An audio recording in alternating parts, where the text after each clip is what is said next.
materials up at the door. Please silence your phones. Please stand for the Pledge of Allegiance.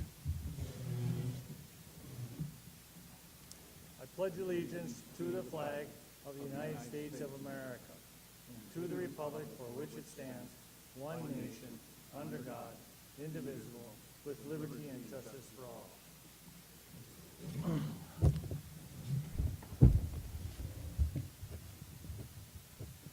Let the record reflect that Director Lotiger, Director Schoberg, and Director Sundquist are not here.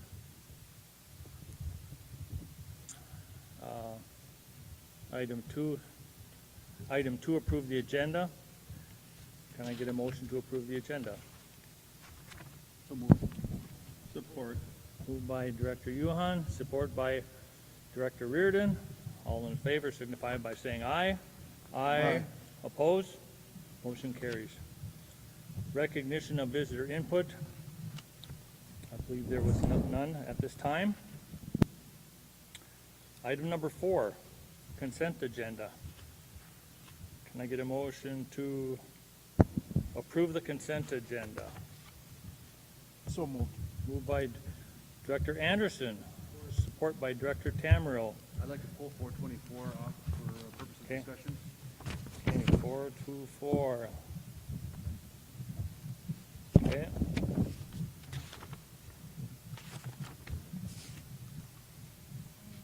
So you just want to, just for discussion? Yep.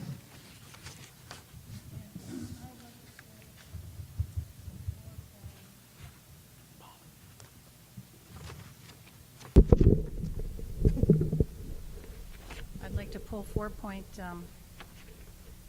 approval of July 26th, 2021 regular school board meeting.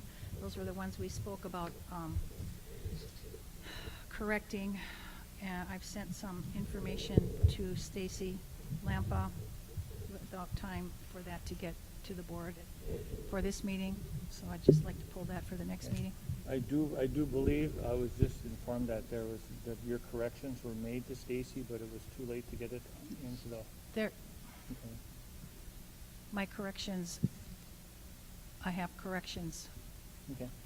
And I'd like that pulled and put Okay. to the next meeting. I Okay. just talked to Okay. Stacy before the meeting too, and she Okay, suggested very good. them You for the make, next meeting. note of that, Stacy, that you'll send the corrected meeting minutes, pull it and send the corrected meeting minutes for the next meeting.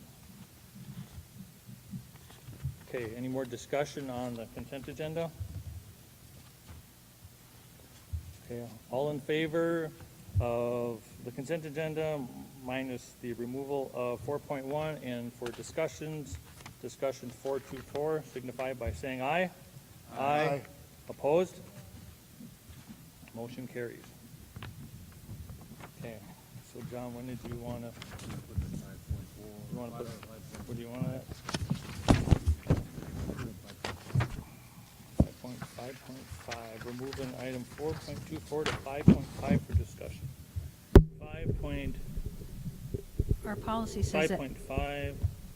Our policy says that our consent agenda items that are pulled are discussed right after the consent agenda. okay. All right, so go ahead, Mr. Yuhan. All right, I pulled that because the discrepancy in pay for the Evelyn coaches compared to the Virginia coaches, is that going to be, how are we going to rectify that? I mean, there's, the football coach is getting paid $900 more than the one from the Evelyn Gilbert side. So how are we going to do that?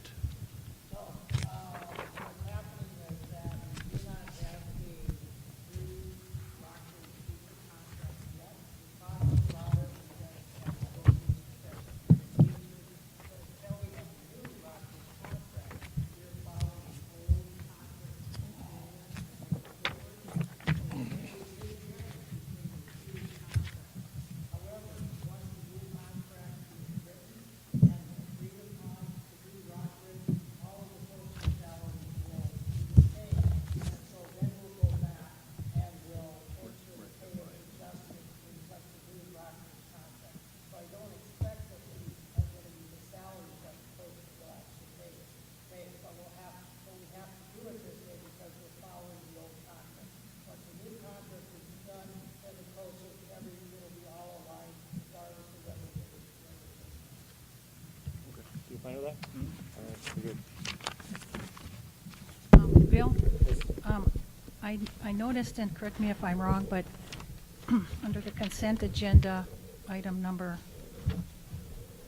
49, the out-of-state travel approval for Noel, it's on our agenda, but is it officially on the board book agenda to the public? Has that been pulled, Noel, or not? I would assume it would be. Is it on the board book agenda? Yeah. Oh, it hasn't, Four- it hasn't been pulled? 449. Okay, 449. 449. Okay, I just wondered if you could tell us a little bit more about that. And what- We have no details. There's nothing in our packet about the details and the cost and what that one is about. Sure, members of the board, I'd be happy to explain what that is. What that is anytime an employee of the Rockbridge District goes out of state, that individual needs board approval.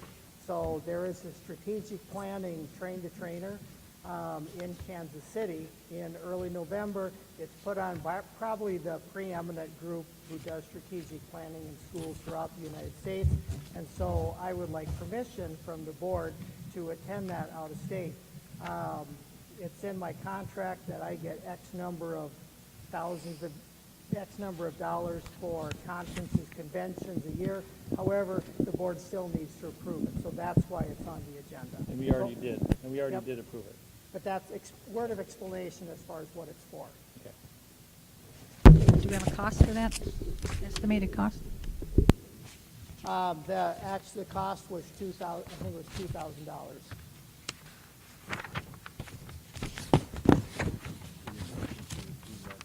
No, we already approved No, the it. full coaches, that holds. Yes, we would have to take 4.1 or 4.24 and approve it.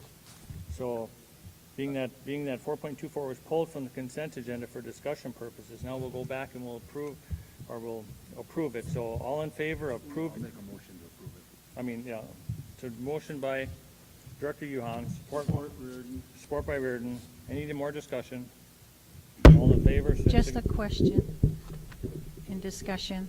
On these coaches and, well, it's related to the teachers too, because you said we don't have a combined teaching contract yet.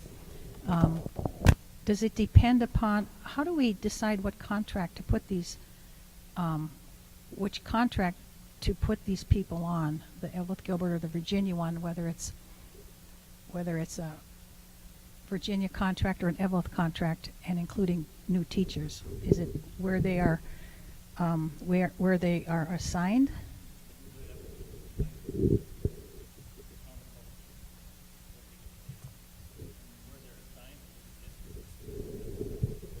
Well, now we're at Rock Ridge, and these athletic coaches that, I don't know how many are left that are just Evelyn Gilbert coaches and how many are just Virginia coaches, but any that are combined Rock Ridge.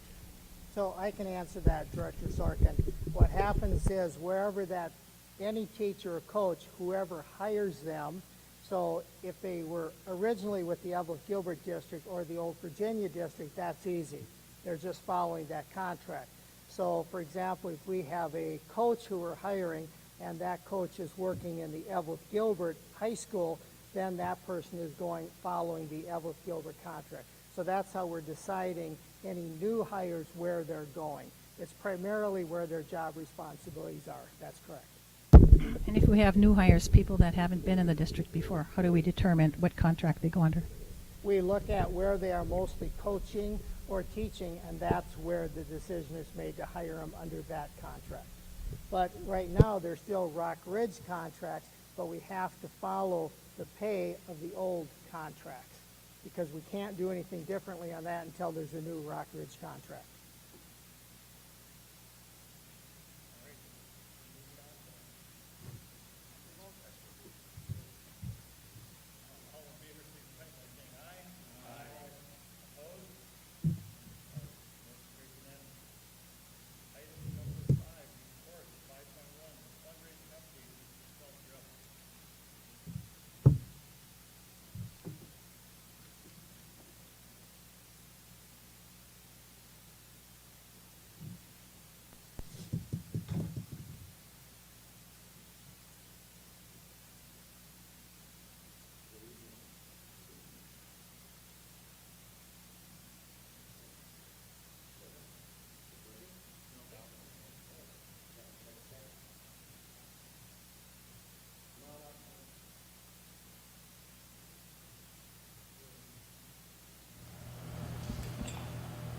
make me break into song here. There it is.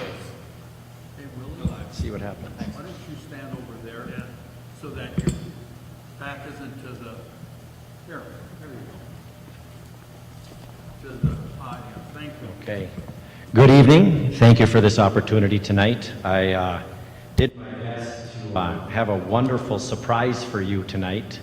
It's not easy to do in this setting, but I'm really excited. I'm nervous. My legs are shaking because this is absolutely monstrous, and I'm so appreciative. So, without further ado, I would like to introduce Chrissy Bardovich from U.S. Steel. No pressure now after that lead in. Exactly.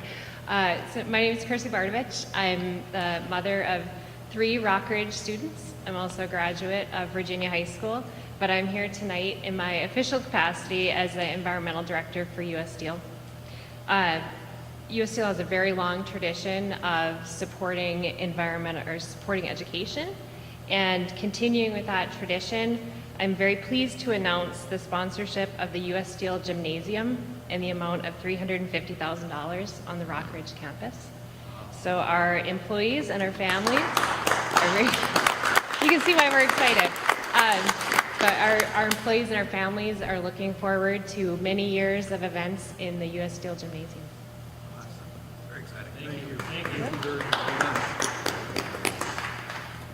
That is so wonderful. All the paperwork is done and signed on their end. Stacy will be sharing that with you. You'll be able to see it and obviously go through the motions of hopefully approving it at the next meeting.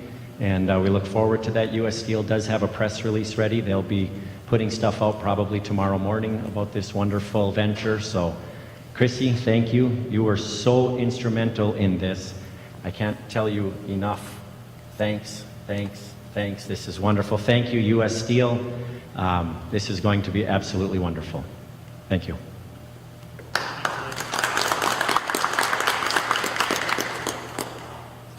Up next, we have item 5.2, employer engagement update with Michelle Upper.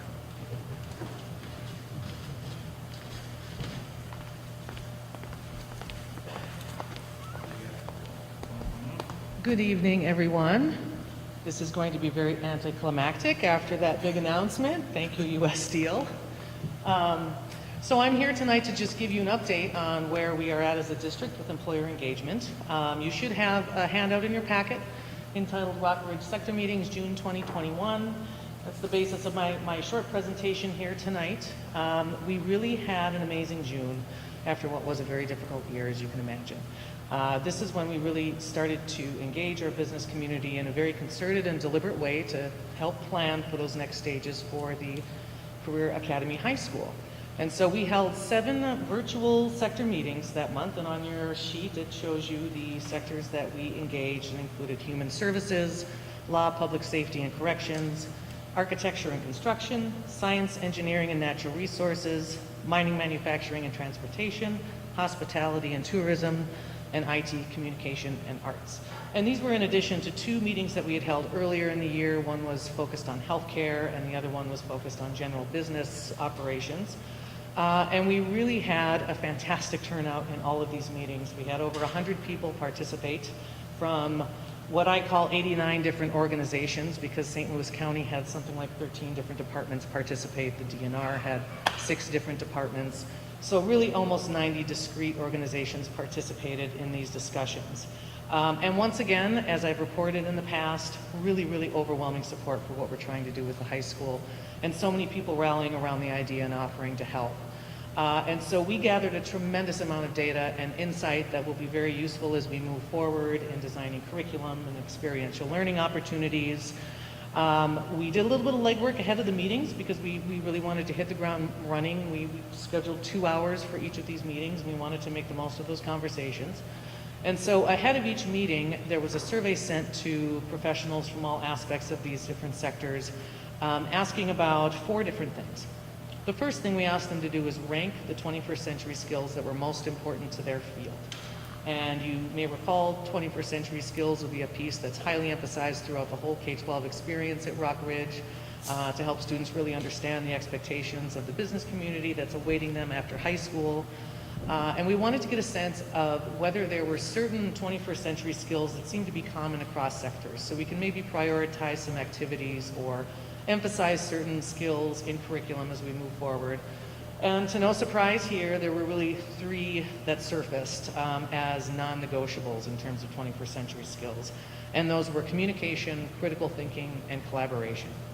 Almost every single person that completed that survey, and I think we have about 102 of them so far, they are still active and open, prioritize these top 3 as critical for anybody entering just about any field in any sector. And then secondly, we asked them from the perspective of their own career to check the academic subjects that were most applicable to what they do on a daily basis. And so we listed out all the different academic disciplines that are offered, everything from math to social studies to family and consumer science, industrial tech, arts and communications, fine arts, things like that, to give us a sense of where we can start to plug in resources to develop applied curriculum in each one of these areas. Then we also asked them to rank industry-recognized competencies that I found through the Advanced Career Tech Ed. It's a national organization that really focuses in on the hard skill credentials that are looked for by business and industry. And in many cases, there are dozens of these competencies. So we asked everybody to really rank what's most important. And that was to help us think about how we can benchmark courses within the academies in each one of these sector career fields and really prioritize some skills at the high school level. So very, very helpful information there. Lastly, on the survey, we asked if each individual would be willing to collaborate with teachers and the school moving forward in the planning process. And we had well over 90% of the people who took that survey agree to help out, which is great.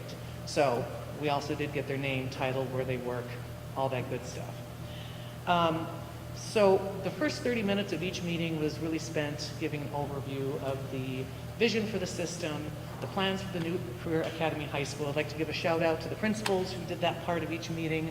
And it was just a way to make sure everyone was on the same page as we move forward into the conversation for the balance of the meeting. And because we really wanted to make sure that everybody's voices were heard, we decided to do a bunch of really small group discussions on each of 3 topics. So we had little breakouts for each topic. The first one was all about workforce, and we wanted to find out from the perspective of people who are representing different parts of each sector what their workforce challenges were, what their entry-level opportunities were, what career pathways look like within their organization. So if somebody comes in at an entry level, where they could move to within that organization from there, important skills they look for, anything about the application process we'd like to know, but just we really gained a tremendous amount of insight about what their workforce challenges and opportunities are within each of these sectors. And then the second round of discussions focused more again on that academics. We wanted to hear from people in the field how they use math on an everyday basis, what kind of math they use, what kind of writing they use, how does social studies figure in, how is science a part of what they do. And I'll say, there were a lot of different ideas, a lot of different answers. The one common thing across the board is communication, communication, communication. Written communication, professional emails, being able to communicate on the job with teammates or with supervisors. And I ended up, kind of a running joke that our English department is going to be really, really busy. And they're going to have no lack of fodder for applied learning opportunities. And then the third session for each meeting was all about experiential learning opportunities. So we wanted these individuals to tell us from the perspective of their organization what they could do to engage with students. Whether it be, sure, we'll take a class of students and tour them through our facility, or we can provide mentors, or we can provide classroom speakers.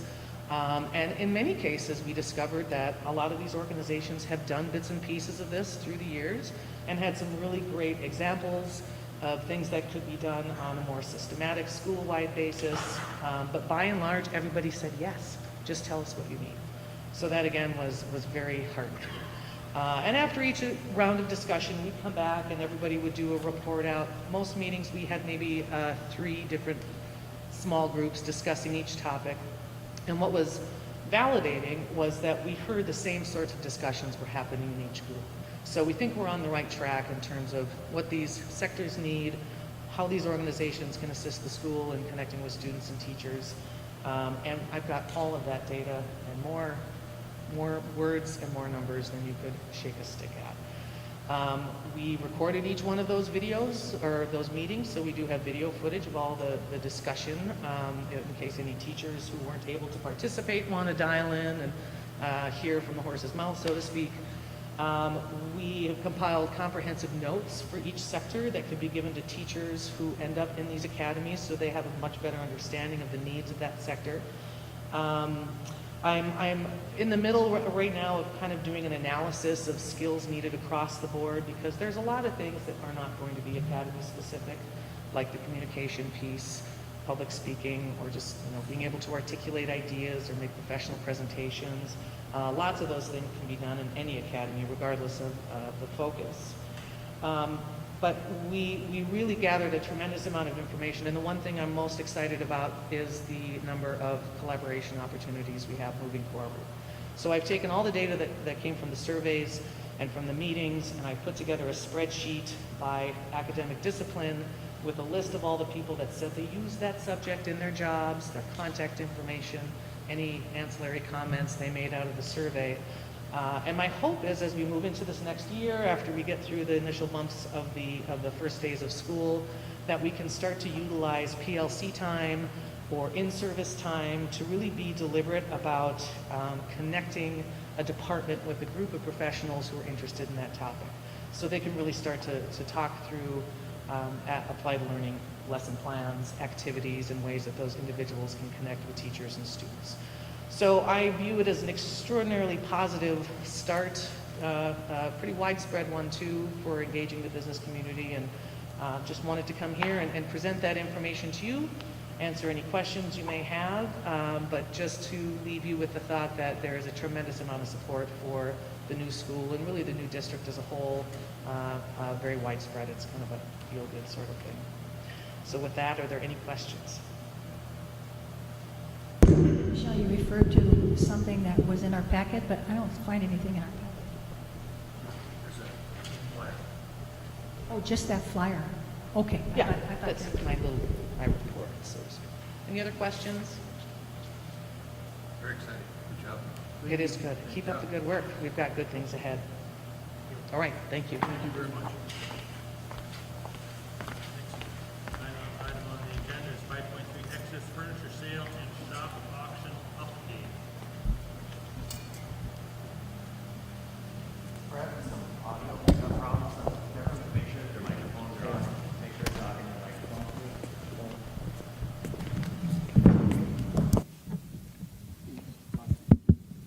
Willie must have been up here. So we got Mr. Carey up here. He's going to talk about the excess furniture sale and shop auction update, if there was audio. So I just wanted to give you guys a brief update on where we're at with selling excess items. On August 9th and 10th, we had our first of many sales, if you will, rummage sale. And this particular one was, we cleaned out the basements of most of our facilities. And it was lots of old student desks, tables, bookshelves, stuff that hadn't seen the light of day in about 40 years. And we moved it all over into the Gilbert gyms. I would say from a financial standpoint, it wasn't that great, but we had great turnout. We had over 200 people show up. We had over 800 items go out the door. We ended up making about $1,500 or so. But I think the big thing is that the public had a chance to actually view the stuff and have a chance to buy it if they wanted to. So that was good. On a better financial note, we had excess shop equipment that we aren't going to use next year. There's lots of shop equipment, and we did have some questions as to why are we selling stuff now. And the answer is we have stuff that we are not going to use next year, and it's not going to the new school. Then we're going to have some more stuff next summer that we aren't going to use the following year and isn't going to the new school. But there is some stuff that is going to go to the new school, and we are going to purchase some stuff as well. So this auction was a do-bid auction. It did really well. We ended up with about $53,000 for the school, so that was a successful campaign. We also have, right now, we have hockey jerseys online that's doing pretty good. We have 2 more days of that, and then next up I have band uniforms, football uniforms, and track uniforms in the can. So that'll be coming up in the next few weeks as well.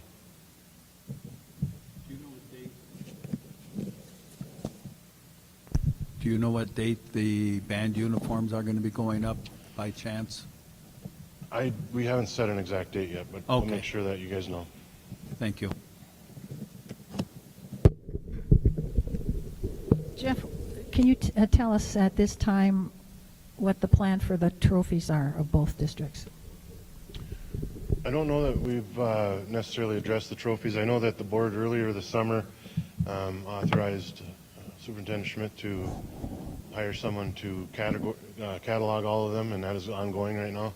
They're currently being photographed for the virtual trophy case that'll be in, and at some point I would imagine we'll deal with what is going to happen to them.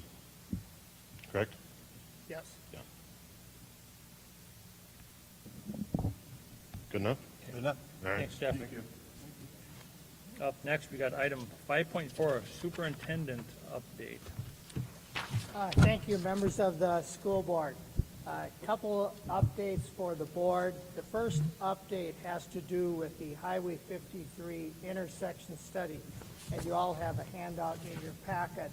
We've met with the St. Louis County Transportation, MnDOT several times, and the topic is, we know that a new high school and a new elementary school is going to be built to the east of Highway 53. So MnDOT and St. Louis County are taking a look at 3 intersections along Highway 53. And there's a public meeting coming up, and any member of the public is welcome to attend this meeting. It will be at the Public Works Building. It's Thursday, and the actual time of it is, see, what time is it? 5:30. Thursday at 5:30. There also is a Zoom component, so if folks who are watching this on camera or anyone want to watch it, they can either go to our website and find the link to it, or they can go to St. Louis County website and find the link to it. Now, this is not our open house. This is not our open house. This is St. Louis County and MnDOT's. The 3 intersections they're looking at, we know there's going to be increased traffic on 53. So they want to do a study, and the 3 intersections they want to look at, it's the intersection at where Borgen Road intersects 53. Borgen Road goes off to the east from 53, so that's one intersection. The second intersection they want to take a look at is the main intersection where the lights are, right by Slumberland, and that's where all the buses will be turning eastward to go up to the high school and the elementary. That's the second intersection. The third intersection they're going to take a look at is the one down by how to get to Super 8 or Subway or to Four Seasons or that business area right down there, Boomtown. That's the third intersection. And so there's 3 intersections they're looking at. They've had some discussions with business people from the area, what their concerns are, but they also want to hear from the public. Now, they've also clearly told me that this is a long-term project, and that if they do decide to fund anything or make some changes at any of the intersections, they clearly told me we're probably looking at 2025 before anything probably happens there. So the purpose of me is to let the board know that these open houses are coming up. They're running them. The public is certainly welcome to attend, and they are interested in input from the public. So that's the first thing to let this board know about. Any questions or about that MnDOT St. Louis County study coming up? Noel, is it related? Has there been any talk about punching a road through, like our property that we have now going past the schools to, what's the number of that highway going to Gilbert? 37? Punching a road through there? Their question is, have there been some kind of discussions about punching a road through 37 to the back end of the elementary or high school? Preliminarily, yes, but that's not the main purpose of this study. That would probably be another separate study. And so I'm expecting them to study that and take a look at that, Director Sorkin, but I don't think as of this minute right now, it's in this particular study. But it would not surprise me if they don't pick that up down the road. Second item I'd like to update the board about is not because we're trying to create anxiety on the part of individuals, but we did send out a notice survey to our elementary parents looking and inquiring whether we would have enough interest to run an online section in a perfect world, one per grade level, but only at the elementary school. Only at the elementary school. And only if we have enough parents expressing interest so it's even financially feasible for us to do that. Why would we take a look at this? I know that the whole masking vaccination topic can be a very emotional topic. When we look at what the CDC is saying, what the Minnesota Department of Health is saying, masking, immunizations, we know that at the high school level, immunizations are available for 7 through 12. There are no immunizations available for elementary school kids. You have clearly heard from the people who don't want masks, and you've clearly heard from the people who are not in support of that. There also are parents who also are concerned, but for different reasons. They're concerned about sending their child to a room where kids are not wearing masks, or where it's voluntarily, and where maybe there's some kids who are not vaccinated or a larger percentage not vaccinated. So we're taking a look to find out, do we have enough interest where we could run a section? None of this will impact other kids, other parents, but it's probably a reasonable thing for the board to take a look at and for us to take a look at. If we don't have enough kids to run a section, we simply don't run the section. If we do have enough to run the section, online section, then we will run the section. As I'm sitting here right now, we just started this on Thursday or Friday. We've had 40 individuals, parents say that they would be interested in an online option. They're kind of sprinkled from K through grade 6. And so this will be open through next Monday, and then we have to make a decision. Do we do this or do we not do this? But we need to have 15 kids to make a minimum to make a section viable. Otherwise, we can't run it. So the thinking behind it is we also know that parents have options. Parents can homeschool. Parents can send their kids to other online schools. So we wanted to make sure parents had an option for us.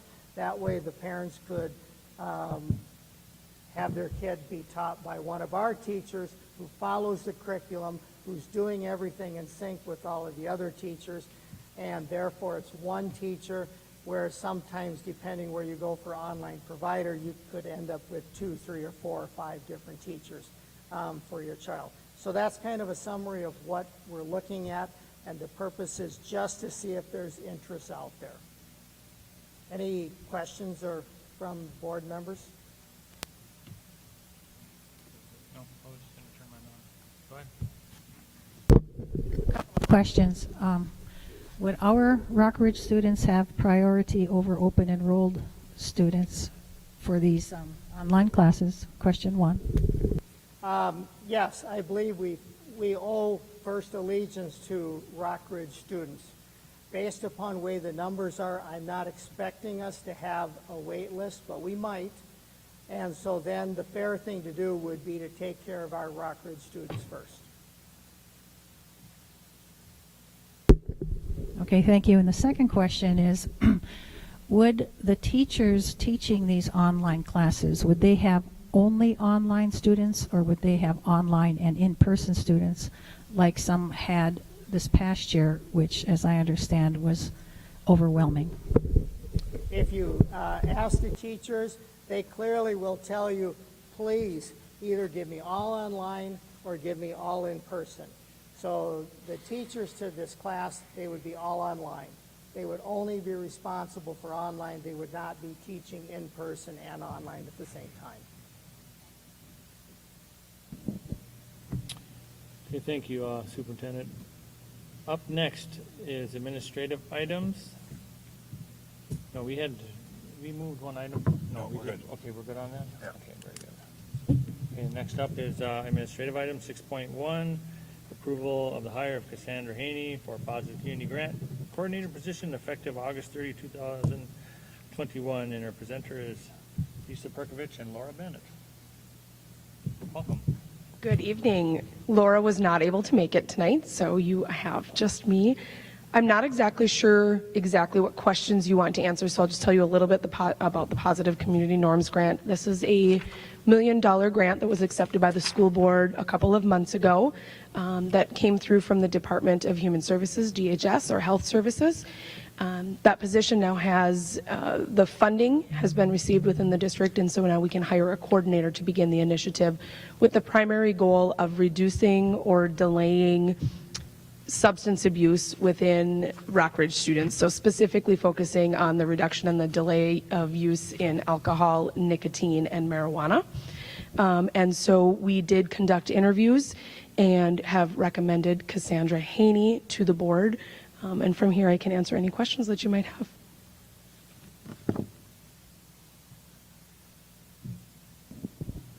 Any board members have any questions? Alrighty, so 6.1. We got a motion by Director Reardon, support by Director Director Anderson to approve 6.1. Any discussion? None being had, all in favor signify by saying aye. Aye. Opposed? No. Motion carries. Item 6. Thank you. Item 6.2, thanks, Lisa. Item 6.2, consider approval of high school baseball co-op beginning with spring of 2022. Presenters Chad Hazelton. We're getting taller. You weren't going to bend down, were you? I wasn't going to bend down.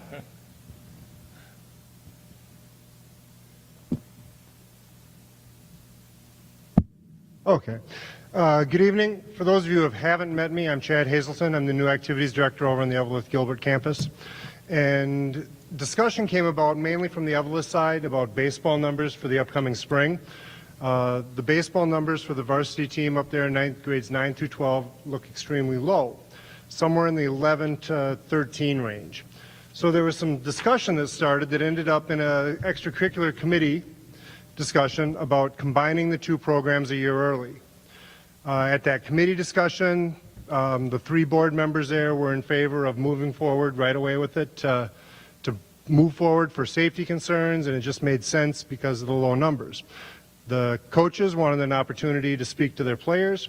We gave them that. We met with the coaches. Mr. Lampa and myself met with the coaches last week, and the coaches surveyed their kids and their parents and found that there was a majority of support to combine the two programs this year. So with that, we went back to the committee. We said we've talked to the coaches that we would like to move forward with combining the two programs a year early, starting this spring. Any questions?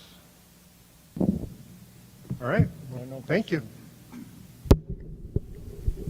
I have a question. Yeah. Is this the only sport that we will have, or will we have co-coaches, or do we have co-coaches in any sport? It'll be co-coaches this year, just like we have with the other sports. Oh, the other ones we have co-coaches? Football, cross country, track and field. The only ones that aren't co-coaches right now, I believe, are girls swimming and hockey. Somebody help me out if I'm wrong there. That sounds right. Yeah. So I believe those are the only 2 that we don't have co-coaches in. Okay. I'll make the motion to approve. So we got a motion by Director Yuhan, with support by Director Anderson. Any more discussion? Signify by saying aye. Aye. Opposed? Motion carries. Item 6.3, consider approval of the 2022 resolution for the membership in the Minnesota State High School League. Can I get a motion to approve that? Moved by Director Anderson, support by Director Reardon. Any discussion? All in favor signify by saying aye. Aye. Opposed? Motion carries. 6.4, consider approval of naming rights between Independent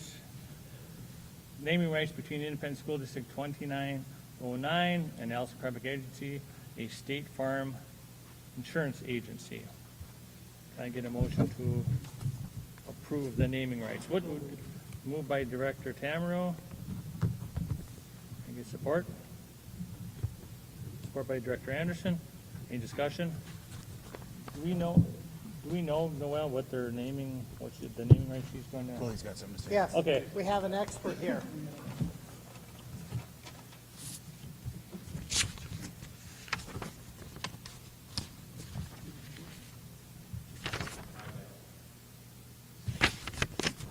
Beck, as noted in there, Allison Krybeck Insurance and State Farm bought the entire scoreboard on the varsity baseball field. Therefore, her name will be on the varsity baseball field scoreboard. That's the naming rights. That's the specific information.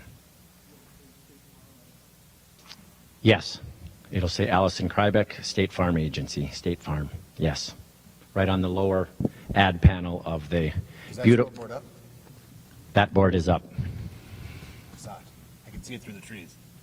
Yes. You'll see better in a few weeks. So we thank her 1,000 times. She bought that beautiful entire inning by inning scoreboard they did for us, plus the wonderful rock ridge on top. It looks just awesome. It's incredible. Picture would have been great on here, on our board book. Pardon? A little picture would have been nice. Yes. Okay. Any more discussion on 6.4? All in favor signify by saying aye. Aye. Opposed? Motion carries. It'll be on your phone in about 3 seconds. Thanks, Willie. 6.5, consider purchase offer for the Manual Arts Building. Members of the school board, let me give you a little background on this one before your discussion. This one is on the agenda because there is an agreement between the city of Evelyn and the old Evelyn School Board that Rockridge has inherited. That agreement is still there, and there were certain criteria that needed to be met. This offer that you have, this person did attempt to put something in each one of the 6 areas. The reason why it's on your agenda is that this is a unique property. It is on the National Historic Registry list, and we are going through a process to have it be removed from that list, especially because we need to do that if the building is going to demolish. However, as part of the process for going through this, you have to deal with the Minnesota Historical Society, and there's some other processes you have to go through. One of the processes you have to go through is, was the building up for sale? Did you attempt to find a viable buyer? Was there a viable good offer made or not? So it is in the board's best interest, because it's on the National Historic Registry, to consider this purchase offer. And what you do with it is up to you. It's your decision. But it is important for the board to at least talk about it and make a decision, yes or no, as far as what you want to do with this particular property. Noel, I've requested before, but at this time, can you fill us in on the status of that process and that communication with the SHPO office or the preservation office, and what's transpired so far? So the process it's quite a process to have a property be delisted from the historic registry. It does involve the city of Evelyn. They have a responsibility to also. They have engaged that. We have been working on this for several months. It would not surprise me if this did not continue for several more months as far as the process, because from the Minnesota Historical Society, they obviously want to make sure that the communities have exhausted all reasonable options to repurpose, to sell, or to do something with the buildings. And Minnesota is very unique in the nation. It's a much more detailed process than it might be in some other states. So Director Sorkin, we're working through the process. I can't say when that will occur, but it does involve us. The attorneys are working on it, and the City of Evelyn is also working on it because they have a role to play on that. So if the board does not accept this purchase offer, we will continue with that process. The City of Evelyn, what is their specific role in this? Do they have to fill out an EAW environmental assessment worksheet, and have they done that yet and submitted it? Could you say that again? I had a hard time. I was wondering if the City of Evelyn, first of all, what their role in this is, and I understand that they have to submit an EAW environmental assessment worksheet. Has that been done and formally submitted to the SHPO office? We have submitted what we're supposed to submit from the school district point of view. Now it goes to the City of Evelyn, and the City of Evelyn we can't do it. The City of Evelyn has to be the responsible party. They have some paperwork that they have to do on their end of the equation. Jeff Carey's been working on that project with the City of Evelyn and also with us. So they have a complete, unique part of it that they need to do because the property is in the City of Evelyn. And do you know if they have done that yet or not? And the second part is, what was our input so far? The City of Evelyn is in the process of that. I do not know exactly where the City of Evelyn is in that process, but again, this likely will be a several-month process for them to go through that because there's some legal requirements that they have to do that the City of Evelyn is involved in. And what has the school district contributed so far in this process? What has who contributed? The school district, Rock Ridge. There's a form that we need to complete. A lot of it has to do with what's the history of the building, how long was it for sale, who was in the building, how long has the building been vacant, square footage of the building, is the building in use, power to the building, and we have submitted that form to the state, and the state came back and asked for some additional information, and we submitted that form to the state. As I'm sitting here right now, I don't believe that we can do anything else until we wait for the City of Evelyn to finish their process. So then, I guess I'm not sure why we are considering this purchase offer at this point in time, not knowing what the Preservation Office is going to say or respond, or if whatever the process is and what the results are. And doesn't that have an effect on any purchase offers? It is my recommendation that the board consider this, because the key is just because you have an offer doesn't mean it's a viable offer, doesn't mean, and the Historic Society understands that. So just because somebody makes an offer on a building, that doesn't mean everything grinds to a halt. But however, from your point of view, you have an offer, whether it's viable or not. Here we go again. We've talked about this. Does he have the financing to go through? Does he have the monetary backing? That is something that we're bringing here because it is not worth it for you to wait until the entire process is done. This could go on years and years. Some of this stuff goes on for a long period of time. If you don't believe this is a viable offer in front of you, you can say no, and then we're done. And then we would relay that information on to the state. So this is the first time that I remember that this board has approached or considered this purchase offer formally, because it is different than the other ones. This one is only for the manual training building. And so you're asking us now at this board meeting to decide whether it's viable or not viable? I am asking you to consider the purchase agreement. It is in your best interest to consider it.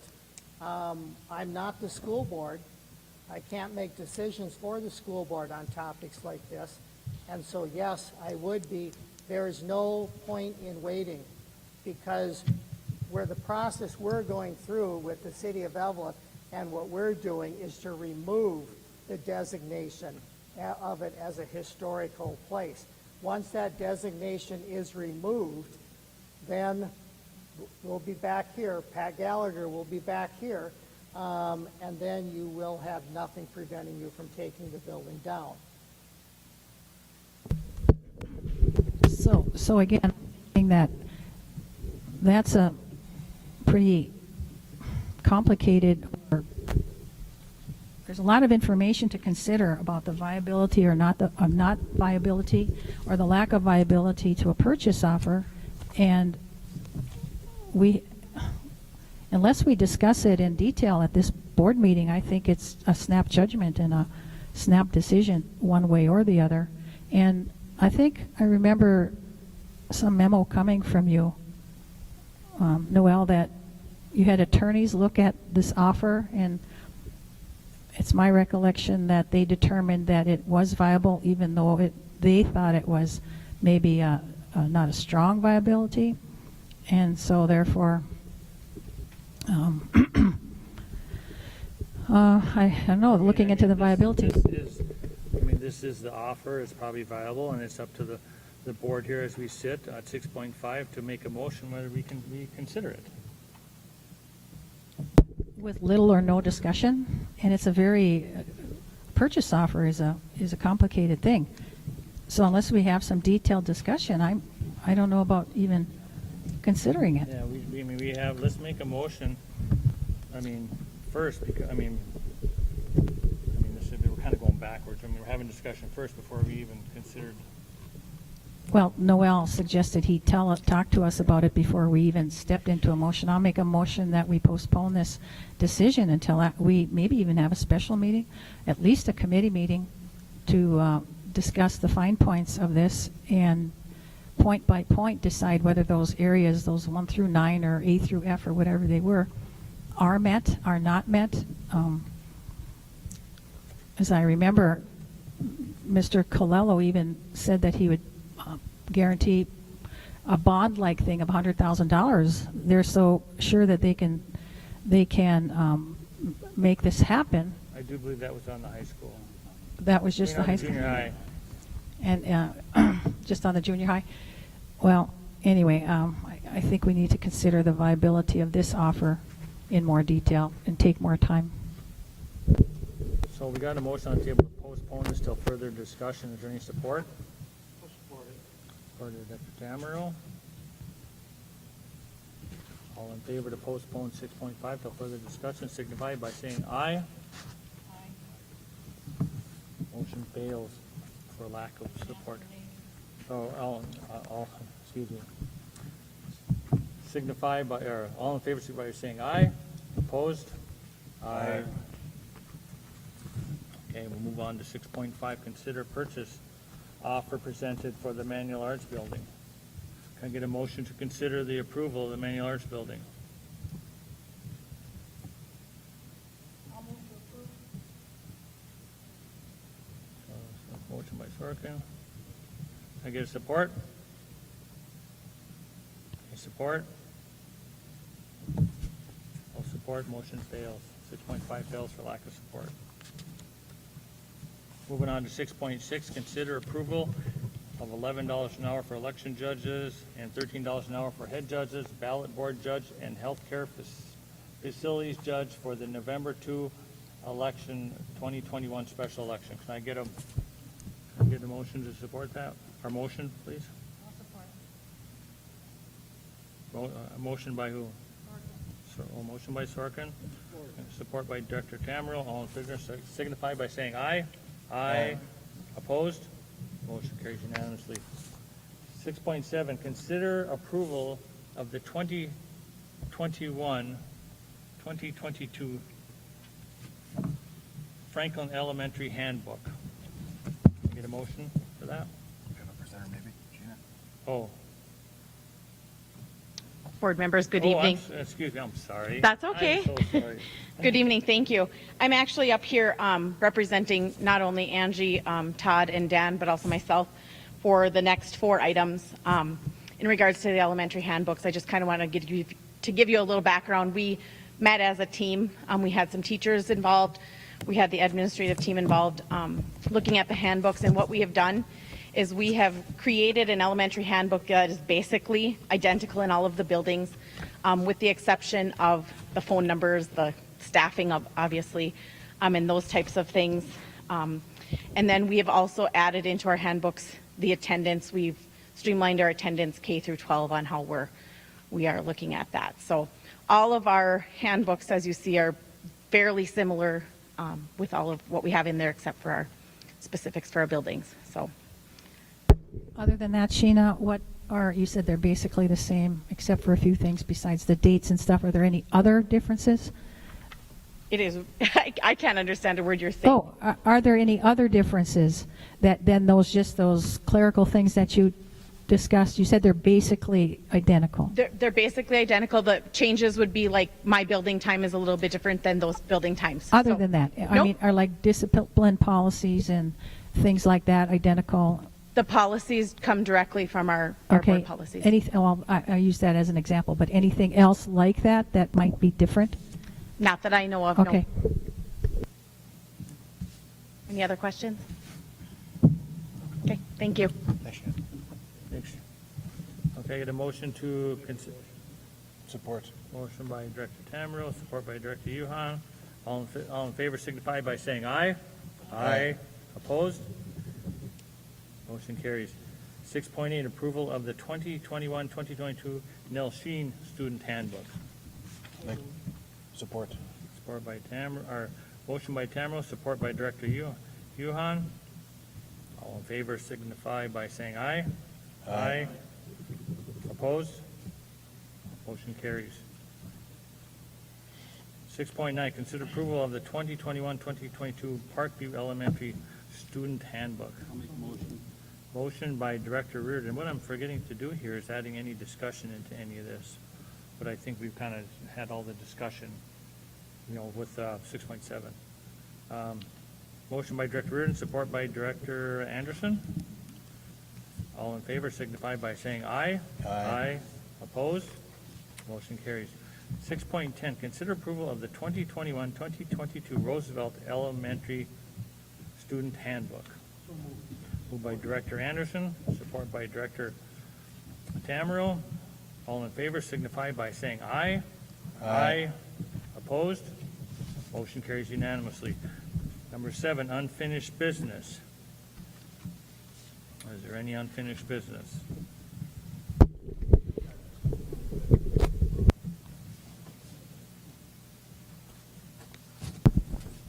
I've got just some information that I'm going to leave in the superintendent's office.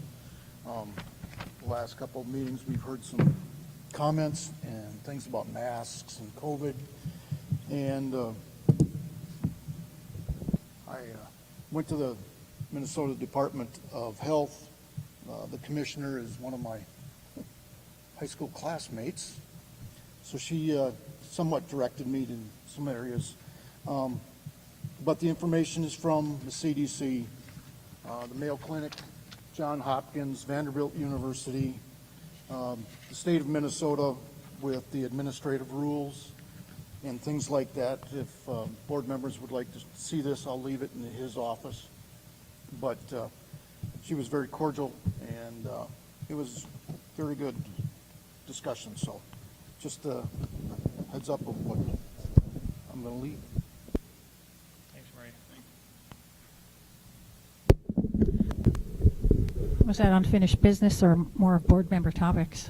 Informational? Okay, well. I guess I continue to have unfinished business suggestions, and I don't see them appearing on the agendas, subsequent agendas, even though I repeatedly asked for them to be on the agendas. So just from the last few meetings, I've asked for updates on the equity coordinator, which we are involved with, the NLC. Purchase agreement on the Manual Arts building, we did have that on the agenda tonight. The Manual Arts building demo bid, which I still have questions about, and we should be getting updated. Those demo bids may even be expiring. The other thing that's still unfinished is board meeting production and advertising and holding meetings post-COVID peacetime emergency by the by the governor. We have to make sure we're in compliance with that, the way we handle them and the way we advertise them. And I had some support in the last meeting about the Evelyn Gilbert Rec Board. I hope that there's going to be at least a policy committee meeting now that we're consolidated and we have different funds and different people, and people are resigning on that board, and what we're going to do with it. The former Evelyn Gilbert district used their community ed funds for that commission, and I have no idea what funds are being used now. I don't know. Those are just, there's more, but those are the ones I am, yeah, those are still outstanding things. Okay. Thank you. Item number 8 is meeting announcements, 8.1. Our next regular meeting will be Monday, September 13, 2021 at 6 p.m. here in the Virginia High School Auditorium. And that's located at 411 5th Street South, Virginia. And then item number 9, can I get a motion to adjourn? Moved by Director Reardon, support by Director Anderson. This meeting is adjourned. Thank you.